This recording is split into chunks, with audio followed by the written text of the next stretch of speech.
Welcome to the Doggy Dojo. I'm your host, Susan Light, a Los Angeles-based dog trainer on a quest to become worthy of the title Sensei of the Doggy Dojo. Today I'm talking to one of the top ethologists in the country. To save you a Google search, ethology is the science of animal behavior. My guest is the owner of the Dog Door Behavior Center in Asheville, North Carolina.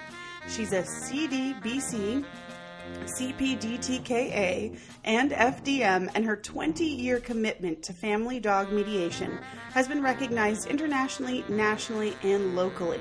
She's been Association of Professional Dog Trainers Outstanding Trainer of the Year in 2009 and Best Dog Trainer WNC 7 years in a row.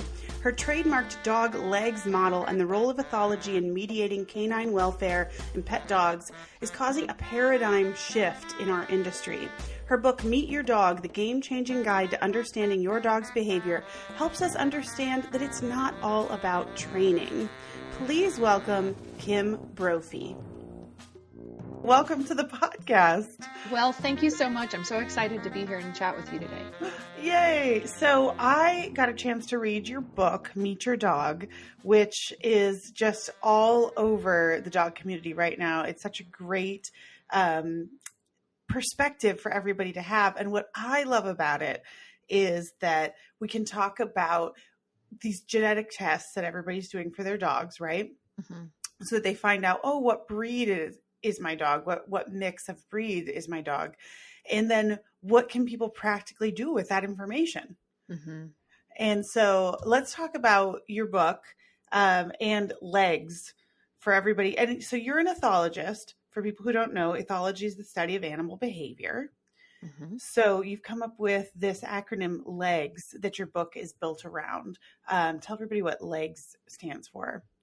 So LEGS, and it's funny because I always kind of make fun of myself a little bit here because I've always hated acronyms. And so I'm like, they're so useful though. They are.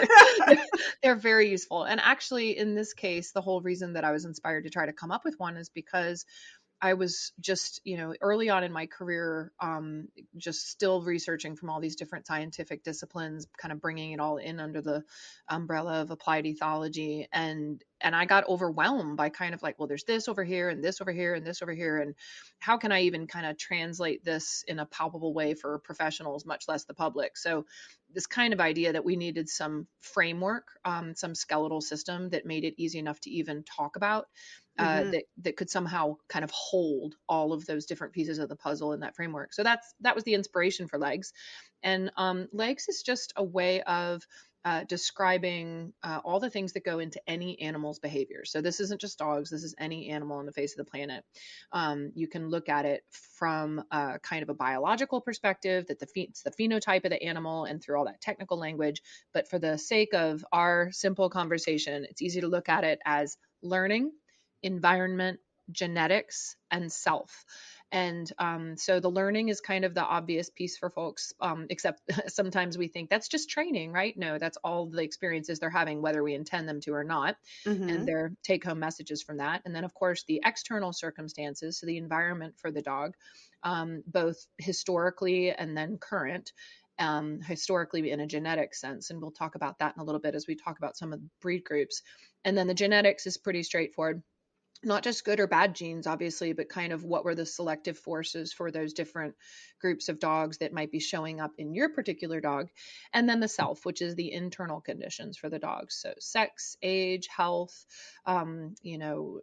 developmental stages, hormonal stages, reproductive stages, disease, nutrition, injury, illness, etc.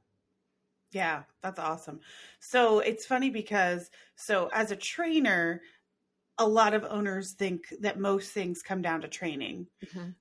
And what I love is that, you were talking about learning being training. Training falls under learning, obviously, but there are all these other elements that people need to consider. And it doesn't hurt to bring in a professional who can look at the environment and, look at all those other parts of it. But yes, it's not just training. It's all these aspects go into why your dog does the things that they do.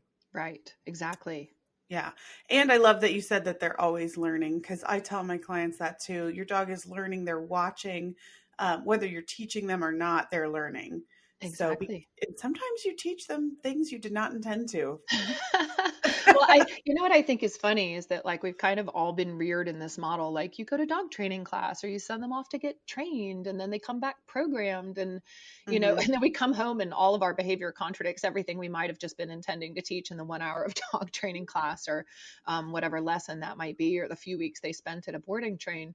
And, you know, it's kind of sad and a little bit criminal in a way, right? Because the dogs end up bearing the brunt of our own inconsistencies in terms of the onus of like our rewarding and punishing their behavior. We might be giving all sorts of inconsistent feedback and even actively reinforcing a behavior by giving it attention or praise in one moment and, you know, then in another moment coming down hard on the dog and punishing them for that. And it's really not fair, frankly, right? That we're not taking responsibility for our own behavior in that bit. Absolutely. And the fact that, you know, they're a captive animal. So we have this complete control over their environment. And so sometimes we create the problems. Right. Yeah, exactly. And I think that's another thing that's kind of a modern phenomenon that we forget to put in perspective of the historical time frame. I mean, this is a pretty new phenomenon, this whole full captivity thing. Even when I was a kid in Atlanta in the late 70s and early 80s, you know, dogs were still loose. They were running around and, you know, enjoying all of the things that Atlanta had to offer, running around with the neighbors and going jogging and playing with other dogs and chasing squirrels and, you know, socializing and having some autonomy, as most of the dogs in the world still do, frankly. And we, though, in our well-intentioned efforts to keep them safe and be respectful in our communities with leash laws and stuff like that, it's turned into an exclusively almost captive reality for them. And that has a lot of implications that haven't really been talked about up until recently. Yeah, that's true. And it probably has a lot to do with the urbanization of America as well, right? Oh, absolutely. There's a wonderful book actually that is about, it's by Richard Louv and it's called Last Child in the Woods, Saving Our Children from Nature Deficit Disorder. And interesting enough, he's a human psychologist, but a lot of the phenomenon that he talks about as far as how it's affecting human children these days are the same kinds of changes. If you're kind of looking at things from an anthropological perspective, you know, the things that have changed in our culture and lifestyles such that the kids and the dogs have kind of come along for that ride. So it's been a very recent shift from a largely outdoor lifestyle for most Americans to almost an exclusively indoor lifestyle for most Americans. There's a quote from a podcast that I listened to where they said during quarantine that we're all indoor cats now. We didn't think about how much we liked going outside occasionally once we got stuck inside all the time. But I think it's a great reference to like, this is the life during quarantine that we give our dogs all the time. Right. The cabin fever everyone's been experiencing, y'all. Yeah. It's our dog's life day in, day out, and has been for some time. Yeah. They live in your house. They get to go out for a walk, you know, in the morning and the night, and then that's it. And right. So, I mean, you do the math and it's funny because it's like, it's obvious when you sit and you look at the math, and most of us don't, but most dogs, I would say, spend 20 to 23 hours a day inside. Yeah. That's a lot. I would be losing my ever loving mind if I couldn't go outside and get some fresh air, especially be left alone, frankly, to just kind of do my own thing and not have someone else be micromanaging my every movement and as I'm trying to interact with my environment. I think their level of frustration is incredibly high, and yet the resiliency they've demonstrated and the tolerance for our constraints has been remarkable. But I do feel like we're hitting a breaking point. I think that serious dysfunctional behavior problems, maladaptive behavior problems are becoming a lot more common. I've been doing this 20 years, and I just feel like the severity of cases on the whole is really on the rise. Yeah. So that leads us right into what can we do through legs? Because let's face it, we're just not going to be able to change our lifestyle that drastically and move back out to the country so our dog can have that kind of life, right? Right. Yeah, exactly. And, you know, I think one of the things that legs provides is just an objective reality check, right? And so I think the first thing we need to do is just know what we're looking at. I have this analogy with balls that I find is very helpful in talking about different kinds of dogs, that, you know, balls have certain shared characteristics, but they are not all alike. So if you try to use, say, a bowling ball in a soccer game, you're going to walk away with a broken toe. And if you try to use a basketball for a game of tennis, then it's going to get really awkward and not really work very well. And so even though dogs all have similar shared characteristics, they have very distinctly different characteristics that are going to have implications for how well they do in different environments. And we've been continuing to push this narrative that it's all how you raise them. And if you just do A, B, and C, everything will be fine. So I think both when you're looking at the kind of fundamental nature of something, ball, dog, whatever, and its characteristics, then you have to adjust your expectations accordingly. And you might then decide, wow, I really just should not be bringing this bowling ball to this soccer game. It's just not going to work. And that does kind of bring us back a few more levels and beg some pretty serious questions for our consideration about like whether we should be breeding so many working dogs that we don't plan to give the life. Give a job. Yeah. And all just the sense of purpose and, the level of mental and physical stimulation and partnership and communication intensity. Dogs that were also similarly not so much bred to work for us, but bred to spend, large periods of time outside, say livestock guardian dogs, for example. They weren't developed to take instructions from us, nor to be living indoors exclusively. And so when people take a dog like that and they put it in an indoor captive environment, the likelihood of some frustration, if not complete and total disaster, is pretty high. So I think it's kind of squaring up, right? We have to just look at the whole situation, frankly, as a dog loving community and say, okay, wow, we really are getting to a boiling point. What are some of the big conversations we need to be having, both about the kinds of dogs that we're breeding, what we're breeding for, and then the expectations that we have once we have them in our life, coming up with other creative kinds of solutions and programs and resources in our communities that can help relieve some pressure for them without continuing to add more pressure, honestly, by just training more. This idea that just train more, train faster, train more intensely.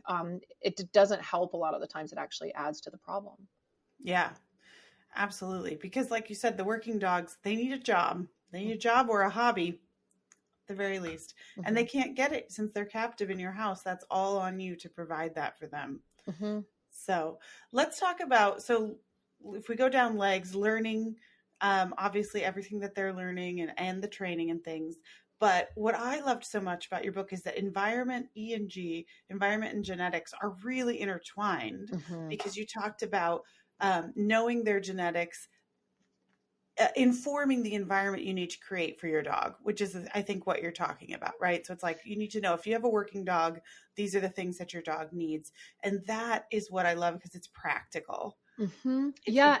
Yeah, go ahead. I think that whole idea has really become kind of the central point, I think, for what people are so interested in the legs model, right? We've been as an industry doing a pretty good job with the L and the S, the learning and the self, for a while. We know about the role of nutrition and health on behavior, and, sometimes the importance of getting the right pharmaceuticals or supplements on board, thinking about how their age is going to influence how they might be acting over the course of their life, all that stuff. But we've really done a poor job talking about the environment and the genetics. It's almost like we have this idea that they're just tabula rasa, right? They're here for us. So as long as we support their health and their nutrition and their development, and we're on top of those potential contributors to behavior, and then we do all the training stuff, right, that everything will just be dandy regardless of the dog's genetics or their original intended environment they were selected for, and how dysfunctionally matched that might be with our own conditions. And that's kind of the heart, if you will, of ethology. I mean, the whole concept of appropriate habitat and the animal literally evolving in response to the selective pressures in a given environment or ecosystem and those conditions, those threats and opportunities. And therefore that animal is fundamentally inextricably linked to that environment in nature. And when we use artificial selection, have historically, to create dogs for various purposes throughout history, then we're still using those same sets of principles, right? We're trying to get the key to fit the lock of what we want them to do, though, as opposed to the animal evolving as the key to fit the lock in those particular conditions. And so it's a slippery slope, right? We start playing God for one set of conditions, genetically that is advantageous to us. And then we're able to create an animal that works perfectly in those conditions. But they're specialists. We've created these genetic specialists, and outside of those particular conditions for which they were developed, they're quite a fish out of water, just as an animal would be if they were taken into a zoo out of their natural habitat and not given provisions that reflect the natural habitat from which they came. So true.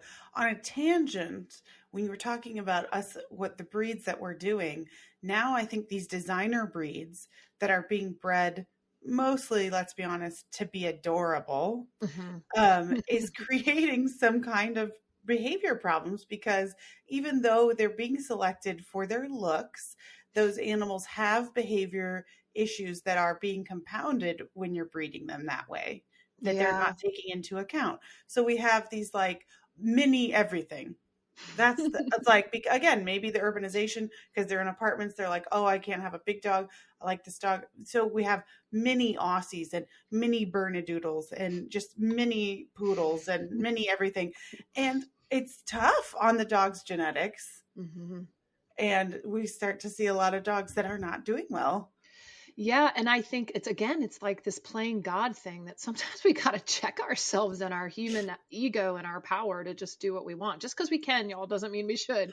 And, there's this concept I've been thinking and talking with a lot of colleagues about lately, this concept of contradicting indicators, right, for an individual. So if I'm getting messages genetically from one place, training wise from another place, environmentally from another place, and they're just not adding up, right? Like they're not matching, they're not reconciling. It's kind of like your legs are out of sync as you're moving through space and time. Then I'm going to have a lot of frustration at the very least, if not, a complete breakdown, dysfunction and breakdown. Exactly. And sometimes genetically you take an animal that was bred for these particular behaviors in this conditions, and then these other particular behaviors in these conditions. And sometimes the two things are actually contradictory. So sometimes I feel like I'm watching a dog almost have like a little bit of a multiple personality disorder in these doodles or designer breeds. I mean, sorry, y'all, but you take a Tibetan Mastiff and a poodle and you mix them together, you're going to have some contradicting indicators. Yeah, because they're breeding everything with a poodle. Yep. Half poodle, half AB. I mean, we've seen it all now. Yep. Yeah. And people are not taking into account what poodles, I mean, they're like, oh, they're hypoallergenic. That's all people seem to know about poodles. Poodles are hunting dogs. Mm-hmm. They're working dogs. They're very intelligent, very driven, very active. Oh, so athletic, need so much exercise. And mental stimulation, and I think something that we see a lot in the doodles, or at least I do, is dogs that are way too smart for their own good. Of course, that comes from the poodle 90% of the time. And then they're in a situation where they're just being kind of treated as a pet that doesn't shed, and they don't know how to interact with that social environment and those conditions in a way that makes any sense. And they're confused a great deal of the time. And, there's just so many complicated factors that as an industry, it's not like I'm sitting here saying, oh, I've got all the answers, but legs at least serves as a starting point for all of us. If we start looking at things from a more integrated, larger perspective, then we are going to start to evolve some meaningful conversations and solutions as an industry, and can move forward in a more meaningful way. Yeah, absolutely. So you have broken genetics into 10 groups, and they are natural dog, which I've also heard called ancient breeds. So that would be your Akitas and your Shiba Inus and Huskies are your natural dogs. Sight hounds, think greyhounds, guardians, probably the most common would be like German Shepherd, toy dogs, scent hounds. Those are your hounds with the floppy ears, your basset hounds, your Dachshunds things, gun dogs, terriers, bulldogs, herding dogs. And I love world dog, which is that just basically so much mixing that you can't even tell the root Mm-hmm. breed at that point. And so, if you're going to swab your dog's cheek and come back with, okay, they're 30% this and 20% that and this, then you look in their character group, their genetic group, and you can see these traits that they were bred for and how you sort of can build their environment to meet those needs.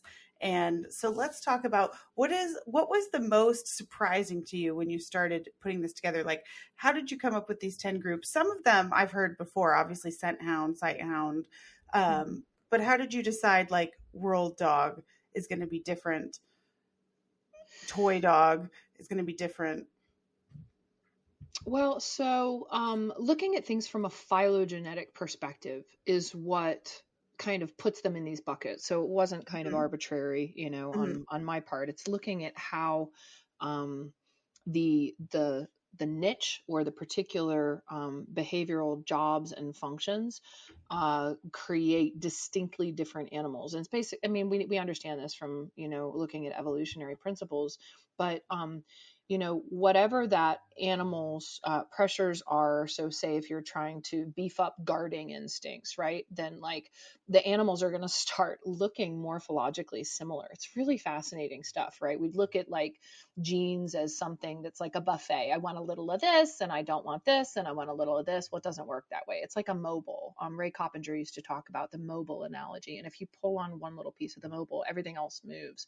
So there's all these other things that are connected. And so you know, looking at the AKC kind of groupings, a lot of them are the same, as you say, and they make sense. But then there's these weird catch-alls like non-sporting or working that aren't really specific enough. They don't tell you much in terms of what genetics. That animal, the genetics and what those selective pressures were. So years ago, I had kind of hypothesized these different categories based on a phylogenetic approach. And then, interesting enough, Elaine Ostrander and I believe his name is Robert Wynn. I hope I'm remembering that correctly, from UCLA. They did the CanMap project. Also cool enough, Elaine Ostrander is presenting at APDT this year, and I will be as well. So even though it's virtual and I won't get to meet her, pretty cool that they've brought her in. I think it's the first dog conference she's ever presented at. Oh, cool. I might be wrong about that, but I'm pretty sure that's right. And so when I saw the results of their CanMap project from mapping the canine genome, it was like the evidence that backed up the phylogenetic kind of perspective and modeling and grouping that I'd come up with, because even dogs that were developed for the same job in different parts of the world shared similar genetic polymorphisms.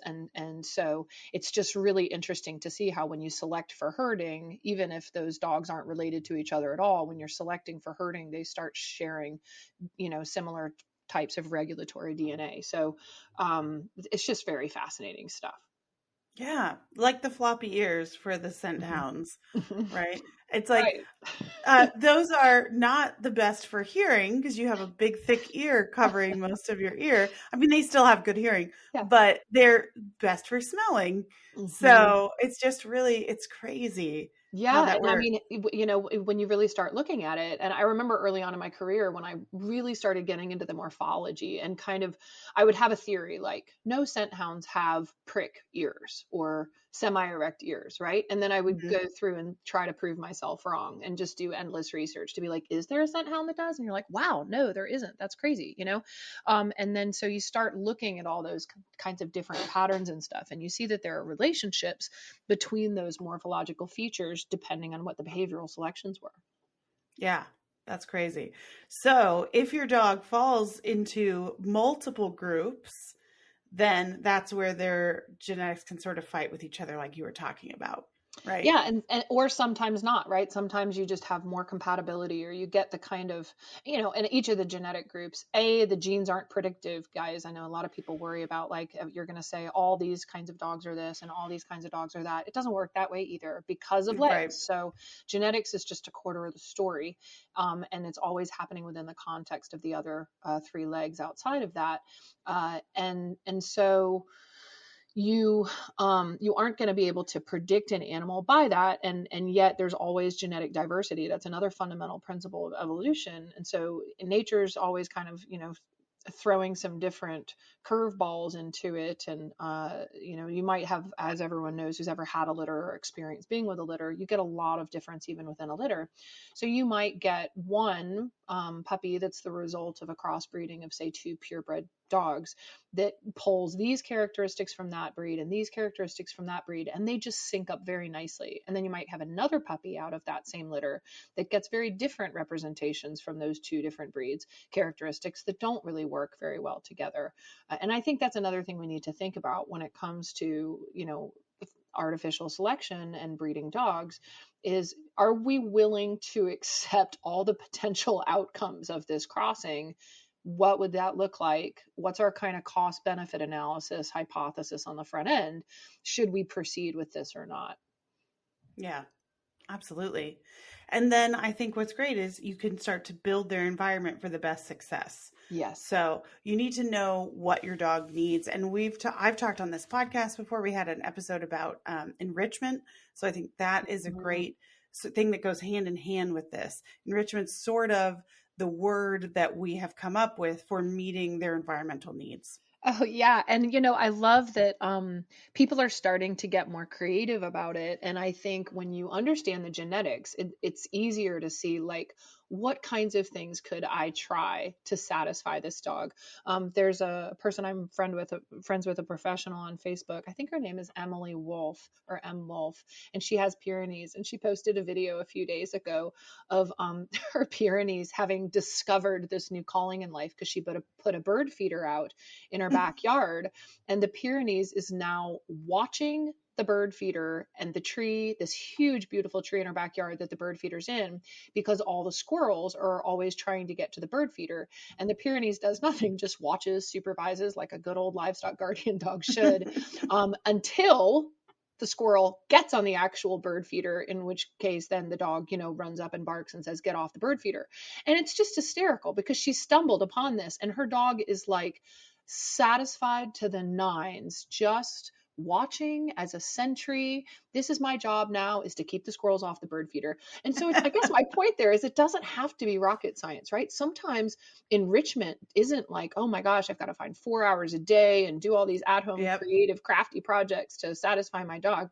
I would say if you find the nail on the head, it does way more work for you to provide that for the dog than the endless puzzle toys and, things like that we're trying to provide to them to relieve the frustration. Absolutely. Having a job or having a hobby is Purpose. Really important to a lot of these dogs. Yeah.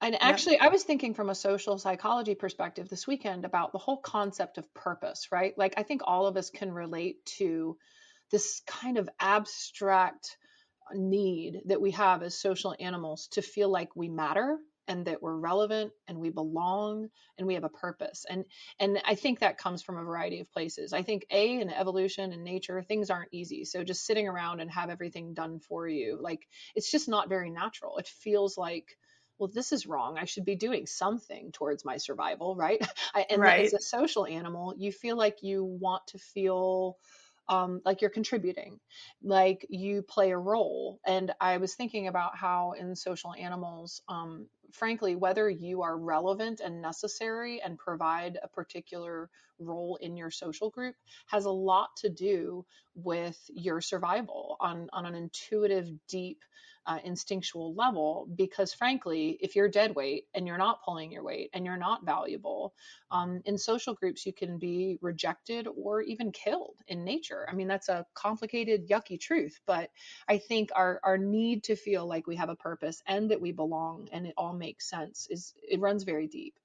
We're going to take a short break. I've got links in the show notes to Kim's website, dogdoorcanineservices.com, where you can find her book, Meet Your Dog, on Amazon, some online courses, Applied Ethology and Family Dog Mediation course, which is going to be completely online in 2021, and Applied Ethology and Family Dog Mediation Professional Certificate course. Both of those links will be in the show notes, as well as a link to her TED Talk, The Problem with Treating a Dog Like a Pet. We'll be right back. So we talked a little bit about how poodles mixed with everything right now are having these issues. So you said poodle's a working dog. Do they fall under, which of the 10 do they fall under? So here's what's really interesting. If you look up the CanMap project, there are like 4 breeds: Dobermans, Poodles, German Shepherds, actually, and we'll talk about that in a second Okay. too, as it relates to the whole guardian / herding thing. But and I think maybe Rottweilers are in that group too. I'd have to pull the map up. But it's interesting because they're all dogs with kind of some um, original genetics. So poodles originally gun dogs, and they are in the gun dog group in the book. And then like Okay. German Shepherds, originally herding dogs, and I have them in the herding group in the book. But what's fascinating about this small group of what they categorize as working in the CanMap project, but I didn't want to make like a whole nother section for like 4 breeds basically, but they're all dogs that were developed and used at some point for intense military or police work. Oh, And right. so it's really fascinating how we kind of developed them in distinctly different ways. Like one of the ways I like to think about German Shepherds, for instance, is that they're like human herders, right? So it was a herding dog, but then they were developed to herd and control human populations through their behaviors. So Mm. instead of moving livestock, it was to control crowds, and populations all over the world, in used in that military or police capacity. And if you look at German Shepherds behavior through that lens of human herders, it makes a lot of sense too, which Yeah. also involves full engagement sometimes in engaging with an adversary or an intruder. So we kind of bred some of the bite engagement back into them. I mean, and then it makes more sense because if you're looking just at herding dogs, we've bred all that bite inhibition in because you don't want as much engagement with actual bite contact. But with the Shepherds, the German Shepherds, we bred it back in for military and police work. Yeah. Wow. That makes a ton of sense. And I think as I was talking about the things, I said German Shepherd was under the Guardian group because I always think of them as a guard, but obviously Shepherd, all of those, they're herding. So I guess let's Mm-hmm. talk about herding / guardian because those 2 groups are Mm-hmm. similar Yes. and sometimes confusing, but herding's so specific. So you mentioned how we didn't the bite inhibition because we want them to nip the sheep. We don't want them to eat the sheep.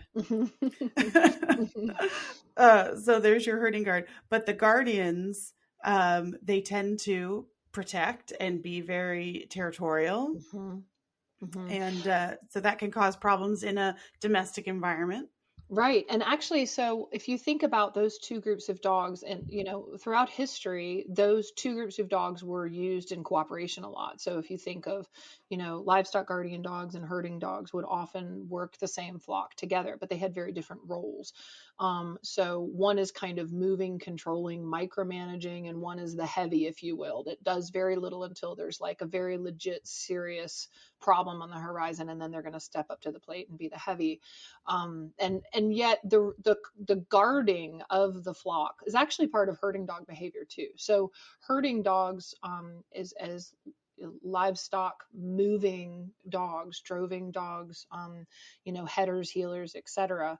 They also, because they're selected for this sudden environmental contrast sensitivity and various movements of the sheep, part of that also was the selection for awareness of sudden environmental contrast intruders. So anyone who's had herding dogs knows that they can also be highly protective, and those things go hand in hand. And it's a good kind of moment to say, to remember that, nothing true in the world ever exists in nice, neat little boxes. So we put it in nice, neat little boxes like legs or the groups so that we can talk about it.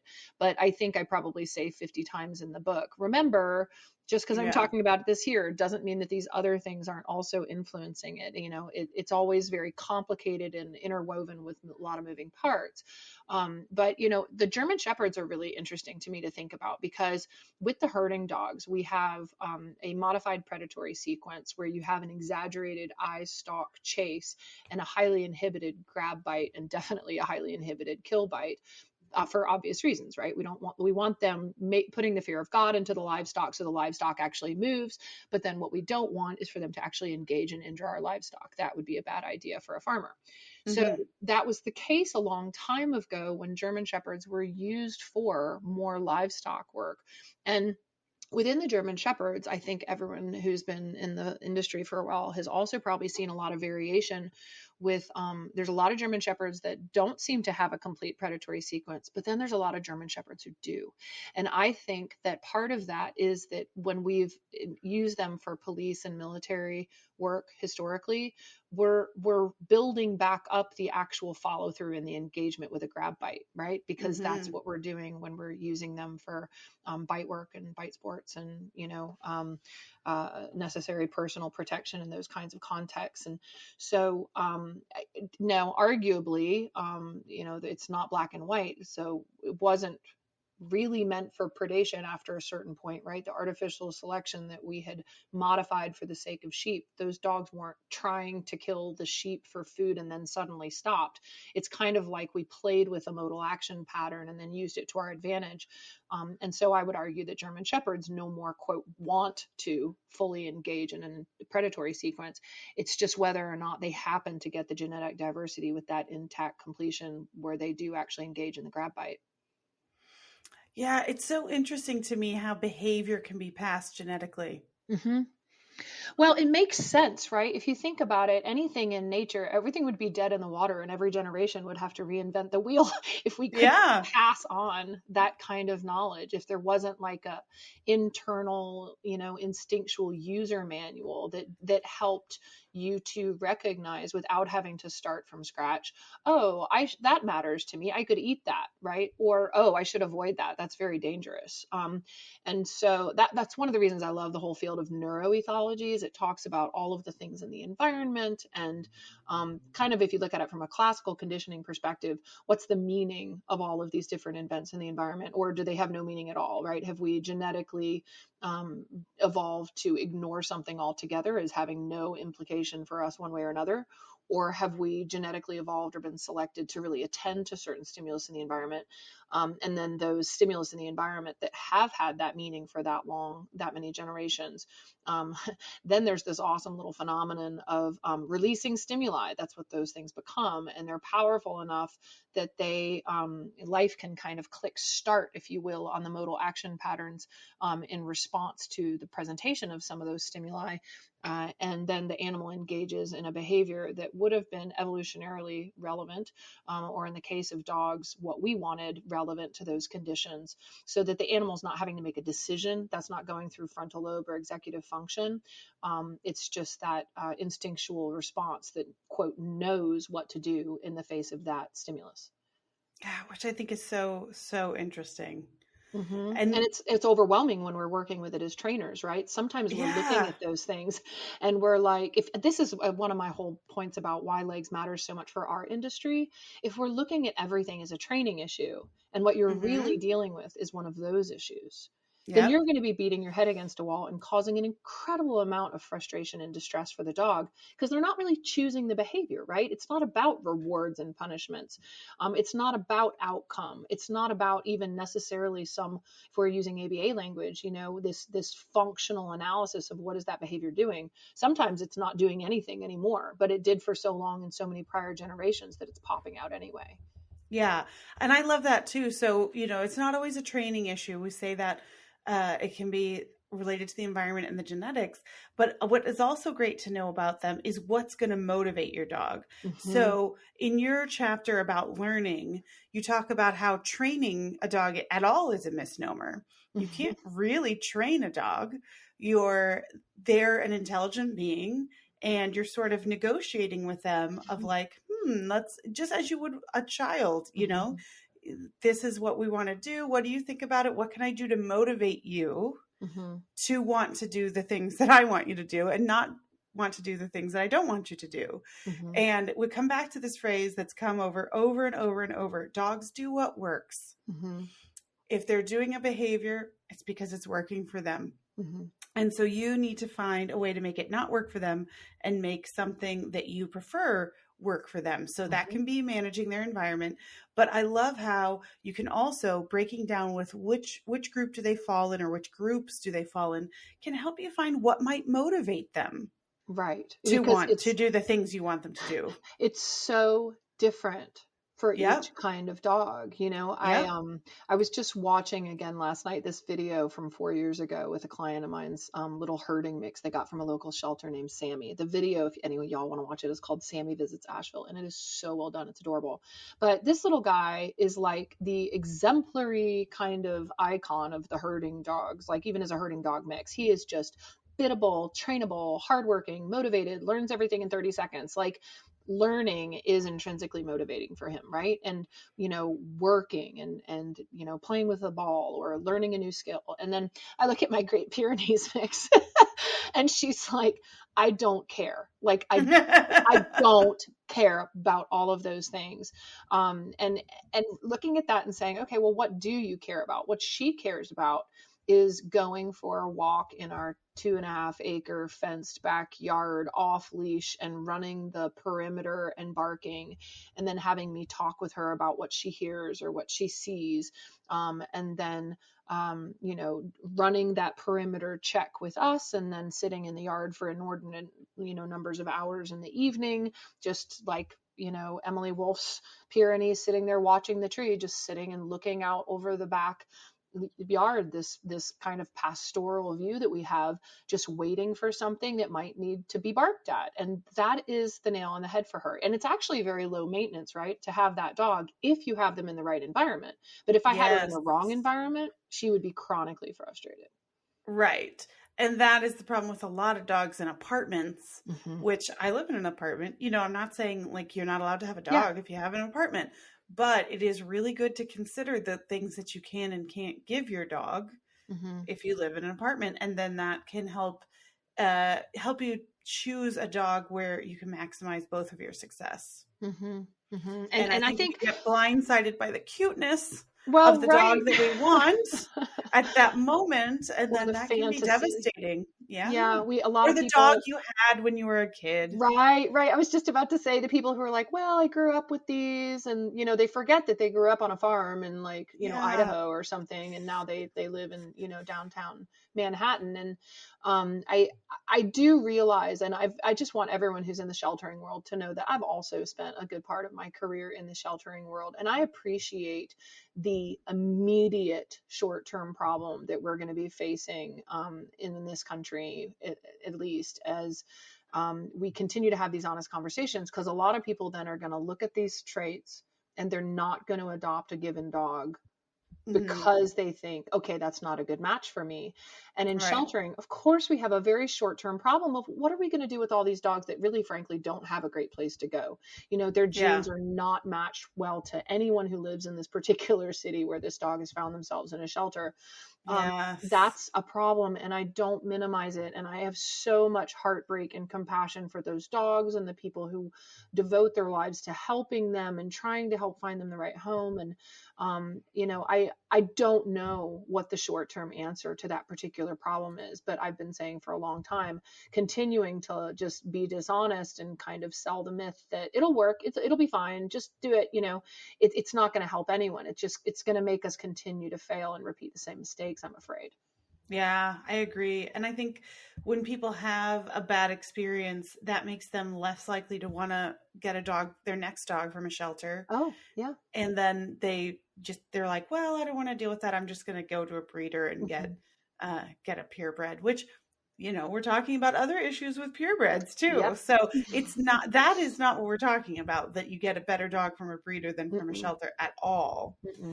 But no, yes, and I would argue the more mixed up, the better, frankly. The world dogs are often going to be the most flexible and adaptive because nature's driving again. And very healthy, because when you have purebred dogs, you're talking about a very inbred bloodline. And so I know I have a friend who has a German Shepherd who she absolutely adores, but I didn't realize that German Shepherds can have a lot of digestive issues. So her dog had diarrhea for like the first 6 months until the vet found out, they were able to nail down that she can't digest fat. And so she has to buy very, very, for the rest of this dog's life, very, very expensive, very lean food for the dog. And for like 6 months, she had to mix like doggy Pepto in to the food and clean her up with like the doggy wipes every time she came in. She just had a horrible diarrhea for the first 6 months of her life. So, Yeah. I mean, this is something that could happen with any dogs, because I know another friend has a dog with mega esophagus, which Mhm. is, again, like an issue she's going to have to deal with for that whole dog's life. And these things happen like with people. Some dogs have special needs in that way. Mhm. But And you're right. I think it's more common with the inbreeding Yeah, well, and of the there's a reason purebred. for that. You have closed gene pools, so you have less genetic diversity, and genetic diversity enables things to stay healthy. And I think, well, frankly, the public doesn't know that all purebred dogs are inbred, and that line bred dogs are really inbred. Now, Yeah. does that mean you should never? Am I coming down on all breeders like, oh my gosh, this is horrible, how could you do that? No, I am not at all. But I do think that it doesn't serve us in any way just to pretend that that doesn't create some fundamental problems. So whether it's health or behavior, the animals are at a higher risk for being unhealthy the smaller that gene pool is. Yeah. And I always tell people it's like the royal families of the world, right? They all married relatives and inbred, and they have genetic problems from that. Mm-hmm. And it's just the same with some purebred dogs, as they can end up with a lot of health issues. So I agree. The mutts, the world dogs, they can be really healthy. Mm-hmm. And Yeah. it's interesting. And then I hadn't thought about it, that being more adaptive as well, because they have more maybe resources, I guess, in their genetics from all their different breeds. Well, I think, when you think about nature's operating rules for selection, it's common sense. Common sense is the pressure that like is underneath all the other pressures. So it's like, did it work? Did it not work? Was it conservative in the economy of behavior as far as that cost benefit analysis? So was it, beneficial for that animal in terms of their ability to survive in the conditions that they found themselves, and then therefore to pass those genes on to their offspring? And when we're talking about purebred dogs, y'all, them surviving was up to us, not nature. So whether or Mm-hmm. not it, quote, worked really well for the animal itself as a being wasn't really part of our interest when we were selecting. We weren't interested in whether or not the border collie ran circles in the barn all night long, after they herded the sheep. So maybe some really great working, herding dogs over the years have been losing their minds in a barn. I don't know, actually. They probably are nice and tired after they were working all day in the field. But if such a dog were a great herder and was also neurotic and spun and bit his tail the rest of the day, people would probably still breed him if he was doing what we wanted him to do, regardless of the cost to his mental health in the barn at night. Mm-hmm. Yeah, that makes sense. And our tolerance right now in small homes to that kind of behavior is so low Oh, yeah. that, yeah, Yeah. absolutely. But this goes right back to, so we're running a little bit out of time, so we won't be able to talk about all of them. But do you want to pick one group that we can talk about more specifically? Because I'd love to show people sort of how you break down each group and the things that they need and the things that you can expect and the challenges that you might expect. So do you have a favorite one you want to talk about? Or we could talk I, about gun dogs because of poodles. yeah, I don't have any favorites. And actually, we always pick on herding dogs, so it'd be fun to pick someone else just because the herding dogs are the poster child for ones that are often frustrated or having such a hard time these days. One of the ones that can be fun to talk about is scent hounds, Okay. because I think there's a reason that they're right up there with the pitties, is just kind of, crowding up shelters nationwide, especially down here in the Southeast. We have tons of scent hounds, and they do really well for what they were developed to do, which, just to kind of put that in a nutshell, if you are, someone who's breeding a scent hound for the job of tracking animals, so for hunting, then what you really want in a dog is a dog that will be unwaveringly aroused by and committed to the track that you put them on and not give up come heck or high water, right? To go over 3 mountains and through rivers and across logs. And, even if it's not a very smart thing to do because it's dangerous to pursue that animal across some down log, across a river or whatever, we wanted those scent hounds to have the passion and the intensity and the commitment to just go for it. So that hyper focus that makes them wonderful at being scent hounds, tracking hounds, um, most of the time not on a lead. So even though bloodhounds and some dogs have been, used and still are used for tracking on lead, most scent hounds are developed to work off leash, either individually or in packs, in groups, to pursue the game. And oftentimes the hunters are way, way, way behind with tracking devices on the dogs so that they know where they are and they know where they're running the game to or where they're treeing it to. Mm-hmm. And so if you think about that, and the fact that along with all that arousal and commitment to the track comes a constant song, so we know where the dog is. This is from before we had GPS devices to know where the dog is. So you get that baying behavior. I found it, I found it, I found it, as they're following the animal from point A to point B. When you take that and you put it in a highly captive environment in indoor conditions, and then you're wanting it to listen to what you're saying and not to have that explosive level of arousal that is almost impossible to distract from its hyperfixation. Like, a lot of people get really frustrated working with scent hounds. I've noticed they have a lot of problems with, leash reactivity, not aggression, but just kind of a hyper arousal to animals when they're walking in their neighborhoods, things like that. And they're very difficult emotionally to rein in once aroused, because that's exactly what we've bred them for. So I feel bad for those kids these days too, because I think a lot of them, they just wear their heart on their sleeve, bless their heart, and are very sensitive, emotional, companionable, loving, wonderful dogs to have. But if you don't have an opportunity for them to be able to hunt in some kind of respect, autonomously, with the freedom of movement, to follow a scent and to engage in that emotional arousal, then their frustration can often reach a fever pitch and become very maladaptive in a pet home. Mm-hmm. And I would say bassets are pretty rare here in LA where I am. But I do know like 3 bassets among my clients. But what's popular are the Dachshunds, Mm-hmm. which Dachshunds are scent hounds, right? Sorry. Yeah, dachshunds are interesting. Now, dachshunds are both scent hounds and terriers because they had pinchers in their ancestry, as well as scent hounds. So you get both, and it makes sense when you look at a dachshund. You're like, oh yeah, that's a scent hound and a terrier. Mm-hmm. Totally, Yeah. totally. Terrier personality, Yeah. with the scent hound ears and the short little legs, so they're close to the ground to smell. But I would say, so Dachshund and Beagles are Mm-hmm. probably, at least in LA, the most popular scent hounds that we see. Mm-hmm. And I had literally a client yesterday tell me a story where she was we were training her Malinois, and she was like, oh, I was in, a doggy class with him. And there was also a beagle there, and the teacher came around afterwards, and I heard her say to the person, oh, I didn't realize you have a beagle. I'm going to give you your money back. Forget about it. Just hang it up. Forget about it.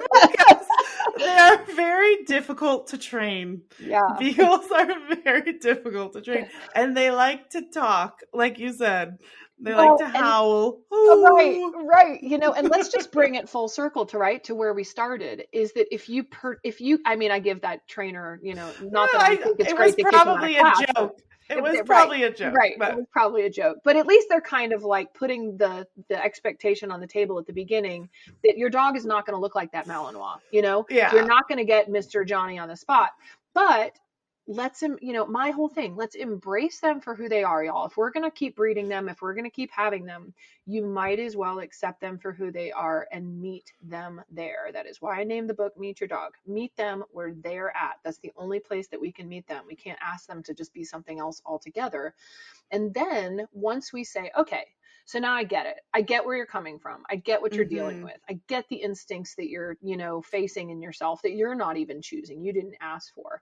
So what is the best way for us to work together in a relationship, in a family, in our shared environment, to make sure that everybody's cool, right? And we are the parent and the teacher in the room, and it's our job to show them and help them and meet those needs, and then also educate them about the fundamental do's and don'ts that, they're going to need to have under their belt in order to, function adaptively in a modern human world. But we've got to start with that reality check. Yeah, I absolutely love that. And I also think people's expectations sometimes for the age of their dog is inappropriate, because I have clients with, 8-month-old dogs that are upset that they're not doing a perfect heel. They're like, he'll heal some of the time. And I'm like, do you know how great that is for an 8-month-old dog? Right. And they're like, but sometimes he won't stay there. And it's like, yeah. well, I was like, yeah. But, 8 months seems like a long time when you're raising the puppy, but 8 months is a young puppy. It's a young dog. Well, and I think, I not to kind of pick on certain techniques, but I think sometimes when you get so much effective suppression of natural behavior through an intimidation or pain-based method of training, that at a very young age, you might be able to get a very robotic, controlled response in a given dog. And for whatever reason, that dog is tolerating it or, suppressing it such that the people aren't really seeing the problems it's creating underneath the surface for that animal. Then they say, well, I want my dog to do that, and I guess I would challenge all of us, trainers and families alike, to really be honest, right? Take a look at yourself. And like how much our own ego gets involved. Like we always worry our kids and our dogs are going to be a reflection of ourselves. And we get this idea that like, oh, your dog should be very obedient and do everything you say. And we have all these really weird ideas in our culture about them that really need to be challenged at this point. Like we need to grow up a little bit and be like, yeah, that's not really cool. Like they're literally not here to be your minion and just to do whatever you say and show off for your friends and make you look cool. They're having an experience and they're a family member. We need to treat them that way. I love that. And I love all of this. So everybody can grab your book, Meet Your Dog, and learn about legs. And obviously you can bring in a trainer if you need to get some perspective, because obviously they have a more experienced eye, but it's really important to understand learning. Your dog's learning all the time, not just training. Their environment needs to set them up for success. And if you need to know what that success might need to be, you can look to their genetics and say, okay, this is the kind of dog they are. So this is the kind of thing that they might need and the thing that might motivate them. And then obviously the self, that individual dog and what's going on inside them. And all together, you should be able to hopefully all come to a happy life. Yep. That's our hope, right? Is that we're helping the whole industry evolve and, we're kind of inviting professionals to consider a slightly different extension of their business model, not to repeat and teach them everything that they already know, but to fill in those blanks. And so the whole kind of Family Dog Mediation and Applied Ethology course that will be at Wolf Park this summer and August, hopefully COVID willing, and then also online for any professionals that feel like, hey, I really want to fill in those gaps and connect the dots and make sure that I have a full comprehensive understanding. Please join this movement as we try to kind of develop the field in a nice evolution. Absolutely. Thank you so much, Kim. I really appreciate you stopping by today to talk about this. Yeah, I'm so glad to have joined you. Thanks for having me again.